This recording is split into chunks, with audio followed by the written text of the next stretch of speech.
Six Sports na wakati una kwa nami wanaisha Lukali beki Kisiki na Machachari Afrika Mashariki na Kati, ambaye anahakikisha na kuletea yale yote ya kimichezo ambao kwa hivi sasa yaendelea kufanya vizuri zaidi. Kubwa zaidi, hamasa tayari zimeshaanza kwa upande wa wekundu wa Msimbazi Simba kuelekea katika mchezo wao wa tarehe 23 Novemba katika uwanja wao wa nyumbani Benjamin Mkapa.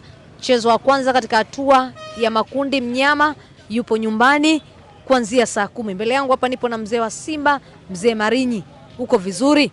Niko vizuri. Habari za leo? Niko sawa sawa. Za kwako? Alhamdulillah, karibu. Mambo yanakwenda? Mambo yanakwenda kabisa, tuna afya njema kwa kuisubiri mechi ya Atletico Luanda ya Angola Jumapili. Unaenda kuwa ni mchezo namna gani? Mchezo wa mwisho wa kirafiki, mnyama Simba ameshinda mabao 6 dhidi ya JKT.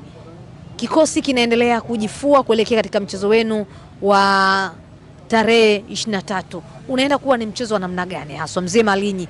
Wewe ni mzee wa Simba, umeshuhudia mengi na Simba yako katika hatua hizi za kimataifa. Cha kusema tu kwamba nakwenda kuona mchezo mwingine ambao ni mgumu na utakuwa mchezo mzuri kwa mara ya pili ndani ya miaka 30 na timu ya Angola. Tulishacheza na timu ya Angola mwaka 93, ilikuwa timu ngumu kama hii tunayokuja kucheza nayo. Ukiacha hizi zilizopita pakati mbili, tunakwenda kucheza mchezo utakuwa mgumu na utakuwa mzuri. Na imani kabisa kwa maandalizi yanayofanywa na kocha Matatu, tunakwenda kushinda. Tunakwenda kumpa support. Tunanunua tiketi kwa wingi, tutakwenda kujaza uwanja kama kawaida yetu sisi, kwa sababu kuwa ni mashabiki bora. Mechi kama hizo klabu bingwa ndo zetu. Umekiona nini kimebadilika ndani ya kikosi cha wekundu wa Msimbazi Simba katika mechi za klabu bingwa 2 zilizochezwa katika uwanja wenu wa nyumbani? Mnyama Simba ameshindwa kufunga angalau goli 1. Mnaelekea katika mchezo mwingine muhimu wa kutafuta alama kutinga katika hatua ya robo finali. Safu yako ya ushambuliaji unaitazamaje? Safu ya ushambuliaji nafikiri kukosa zile mechi 2 kwa sababu mwalimu alikuwa ndio kwanza ameanza na yeye kuleta information zake mpya. Nafikiri sasa wachezaji wameiva. Mmeona kwenye ligi kuu mechi ya mwisho tuliocheza ilikuwa ni game tough kweli na JKT. Simba unaiona kabisa imebadilika. Tunashambulia kwa pamoja, tunarudi ku defense kwa pamoja, tunapandisha mashambulizi kwa haraka zaidi. Na ile ndio Simba tulikuwa tunaitaka, ambayo tulikuwa tumeimisi ndani ya miaka hii 4. Mara ya mwisho ile Simba kina Nixon, Emmanuel Okui, Medi Kagere, kina Dilunga, ndio tulikuwa Chama, ndio tulikuwa tumeimisi Simba ile. Naona inarudi Simba ile, kwamba utake ustake hata ukitangulia goli 2 watasawazisha na utafungwa. Ndio. Mtasawazisha na mtafunga. Kabisa. Golini kwa upande wa wekundu wa Msimbazi Simba, Musa Pinpin Kamara ambaye alikuwa ni golikipa wenu namba 1 kwa hivi sasa anasumbuliwa na majeraha. Yakub Suleiman amechukua nafasi yake, anaanza hivi sasa. Katika mchezo wa juzi katika timu yetu ya taifa tuliweza kuona hakuwa na siku nzuri kazini, tunaweza kusema hivyo. Kuelekea katika mchezo hii ya kimataifa, namna ambavyo alivyokuwa anafanya yale makosa, hauna mashaka yoyote mzee Marinyi? Sina mashaka na Yakub Suleiman. Sina mashaka naye. Katika magolikipa bora kabisa ndani ya nchi sasa hivi, katika magolikipa wazawa, Yakub Suleiman anakuja kuchukua mikoba ya kina Aishi Manula, kina Mohamed Kaseja, anakuja kuchukua mikoba ya Mohamed Momeja. Kabisa namwamini. Juzi makosa yale ya juzi, tukisema makosa yote tumtupie yeye tutakuwa tutakosea. Yale ni makosa ya timu nzima. Combination ya timu haikuwa nzuri. Sawa, kwa sababu kwanza timu ukiangalia mipira mbele ilikuwa haifiki kwa adui. Sawa, mabeki nao wamefanya makosa mengi zaidi. Mshanelewa? Kwa hiyo ni makosa yalikuwa ya timu nzima. Mimi na imani kabisa kwa sababu anarudi kwenye Simba, timu ambayo ina mwalimu ambaye anaifundisha vizuri, anafundisha kwa akili. Mimi na imani kabisa huku hakuna makosa kama yale, yote yatasawazishwa. Na kama alifanya makosa, nyinyi mnaona kama alifanya makosa, lakini mimi sikuona kama alifanya makosa.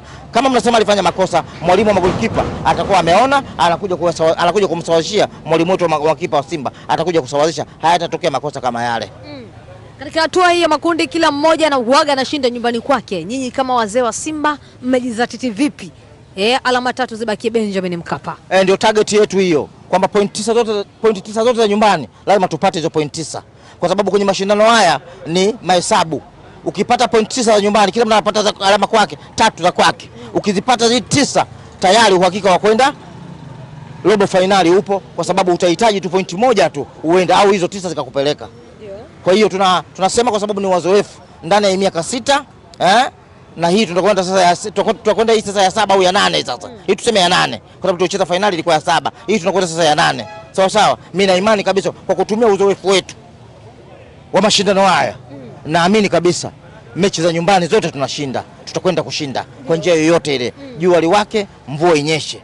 Kwa namna yoyote ile tutakwenda kushinda kwa kisha tunashinda. Kila mtu ashinde kwake.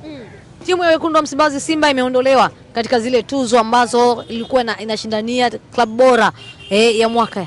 Mmetolewa, lakini pia katika upande wa mchezaji bora wa Afrika Shomari Kapombe naye hayumo. Kama mzee wa Simba, kama shabiki wa Simba, umepokeaje taarifa hizi? Nimepokea vizuri kwa sababu timu zilikuwa kama 4 hivi au 5. Sawa sawa. Lazima kadri unavyokwenda kuna wengine wanapunguzwa kwa sababu ya vigezo. Zimebakia timu 3. Naona imebakia Pyramids, imebakia Al Ahly na nafikiri nani Etoile du Sahel, Mamelodi. Sawa sawa. Hawa kwa sababu tayari wameshachukua kikombe kile. Sawa, vigezo hivyo ndio vimewafanya wao wabaki.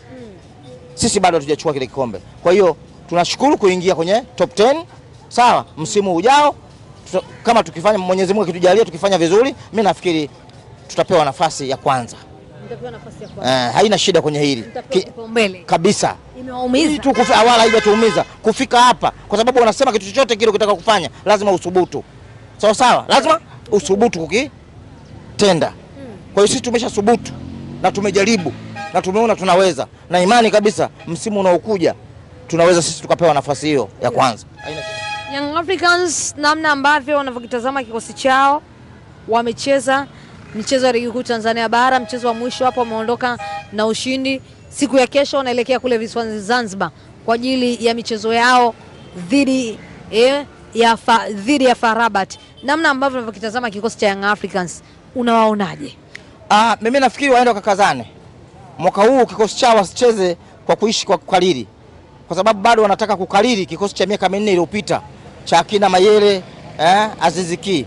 Timu tayari kidogo imepungua. Aziziki, uwezo wa Aziziki haupo, uwezo wa Mayele ambao wanacheza saa nyingine, hata nyingine alikuwa akicheza mpira inafika wakati anatumia uwezo wake binafsi wa kuipa matokeo timu. Sasa hivi hawana mtu kama huyo.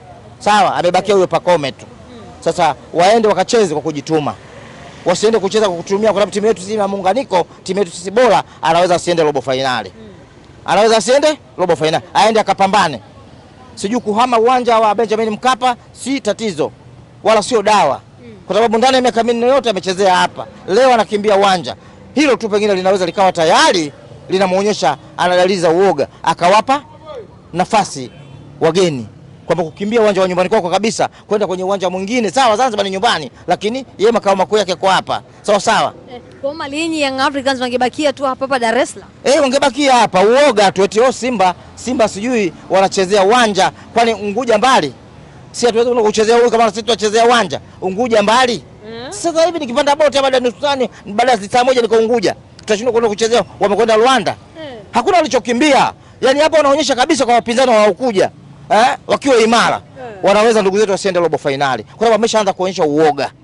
Wameshaanza kuonyesha uoga. Sasa wakakazane. Wakajitahidi kama sisi tukavojitahidi, timu zetu ziende robo finali japo 2. Hawa wengine hawa nina shaka kwamba hawa wawili kwenye shirikisho. Hawa nina shaka kwa sababu wakaishi hapa. Kwa sababu ni kwa mara yao ya kwanza anaingia makundi. Hata kitendo cha kwenda robo uwezi. Umuoni Singida wala Azam FC katika hatua ya robo finali? Sioni. Hii yenyewe hapa wameingia kama bahati tu. Wanatakiwa waingie hapa robo. Kwa mashindano haya kwenye makundi uingie mara 3, mara 4 ndio unapenya nafasi nyingine. Sio mara moja kama hivyo unafanya bora. Mpira si lolote linawezekana, mzee Malinyi. Sawa, lolote linawezekana kwa sababu katika ile makundi kule kuna watu. Kuna Wydad Casablanca wako huko. Sawa, wakina Wydad Casablanca wako huko. Sio wakina TP Mazembe Yunani wako huko. Sawa, wakakazane ambao watu tayari wameshachukua vikombe hivi. Sasa wakaonyesha mpira wa hali ya juu na nidhamu ya hali ya juu ya kucheza mashindano haya. Wasifike kama wanacheza ligi kuu. Sawa, wakajitahidi. Kwa sababu kwenda robo sio kitu cha mchezo. Kwenda robo unatakiwa ushughulike kweli kweli. Upambane kweli kweli. Uijue mipango kweli kweli ya mashindano haya. Ujue mbinu. Kuna michezo michafu kweli kweli inayofanyika. Hasa unapokuwa mgeni kwenda nyumbani kwa mtu. Wasione kwamba Simba ni nyingi. Wasione kwamba Simba sasa hivi tunakwenda kutoa draw Casablanca au tunakwenda kutoa draw Niger. Sio kitu cha mchezo. Sawa, tunamfunga Niger nyumbani kwake. Sio kitu cha mchezo. Au unakwenda kuifunga ile timu ya Uganda ile michezo 2. Sawa, Vipers unaifunga nyumbani kwake, sio kitu cha mchezo. yani ni mbinu kweli kweli, wakajitahidi. Lakini kama watakaa kumfuata huyu jamaa yetu na propaganda za huyu jamaa yetu, nani mzee Mari? Afrika wao wanashirikiana na Yanga Afrika, wanatakiwa wajifunze kwetu. Wajifunze kwetu kwamba Simba anapitaje. Sawa sawa, wajiulize, tuwape mbinu za mashindano haya ili waweze kutoboa kwenda robo finali. Mohamed Bajaber amerejea ndani ya kikosi cha wekundu wa Msimbazi Simba. Kabisa. Tulikuwa tunamuombea Mungu apone haraka, Mwenyezi Mungu amponeshe majeraha yake haraka. Na kama daktari wa timu anasema tayari anaweza karudi kiwanjani kwa sababu ya kuisaidia timu kwenye mechi, tunamsubiri kwa sababu bado uwezo wake hajatufanyia kazi bado, wana Simba. Hela yetu bado haijatumika. Kwa hiyo na imani kabisa akirudi kiwanjani anakuja kucheza mpira kwa nguvu zote ili kutuonyesha kile wana Simba tulichomletea ndani ya Simba. Shukrani sana mzee Mari. Asante sana.